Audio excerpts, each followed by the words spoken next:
పద్మ విభూషణ్ వచ్చినటువంటి మెగాస్టార్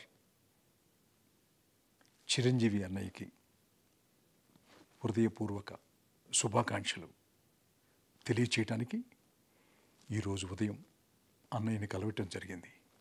ఈ భూమి మీద పుట్టినటువంటి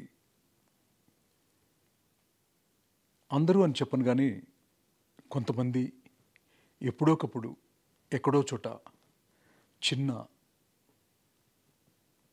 తప్పు చేస్తారు, తప్పుగా మాట్లాడతారు అన్నది నగ్న సత్యం.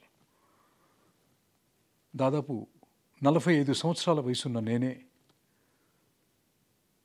నన్ను నమ్మి నాకు ఇంద్రా సినిమాని ఇచ్చినటువంటి చిరంజీవి గారిని ఒక బ్యాడ్ టైంలో ఇన్ఫ్లుయెన్స్డ్ బై ది సంబడి, పేర్లు చెప్పను, మాట్లాడటం వల్ల నా భార్య, నా బిడ్డలు, సమాజం, నా చెల్లెలు, నా బావ, నా మిత్రులు అందరూ కూడా నన్ను భయంకరంగా తిట్టారు.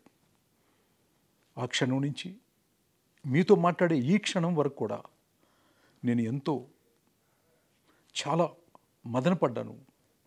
క్షమాపణ ఎన్నోసార్లు భగవంతుడి ముందు, స్నేహితుల ముందు నాలో నేను అంతర్మదనం చెందాను. ఎప్పుడు అన్నయ్యని ఎదురుపట్టడం జరగలేదు.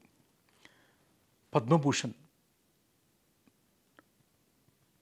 విభూషణ్ అవార్డు ఇప్పుడు మళ్ళీ రావటం, కలవటానికి ఈరోజు మార్నింగ్ వెళితే అన్నయ్య రిసీవ్ చేసుకున్న విధానం,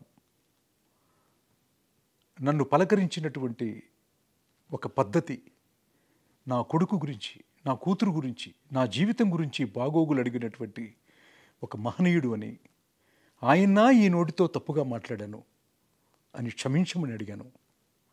పెద్ద మనసుతో క్షమించటమే కాకుండా ఎంతో ఆప్యాయతగా, కుటుంబ విషయాలే కాకుండా కథలేమన్నా రాస్తున్నావా చిన్ని అని దగ్గరకు తీసుకొని మాట్లాడారు. అన్నయ్య, ఇంకెప్పుడు ఈ పెదాల నుంచి ఎవరిని తప్పు మాట్లాడనని మనస్ఫూర్తిగా మరొక్కసారి క్షమించమని అడుగుతూ, కలిసి పనిచేద్దాము, ఏమన్నా కథలుంటే చెప్పమన్నారు. ఈసారి మీతో చేయబోయేది, మీకు రాయబోయేది ఈ భారతదేశం గుర్తుపెట్టుకోవాలని, మీకింకా ఎన్నో అవార్డులు భారత ప్రభుత్వం నుంచి మీరు తీసుకోవాలని మనస్ఫూర్తిగా కోరుకుంటున్నాను అన్నయ్య.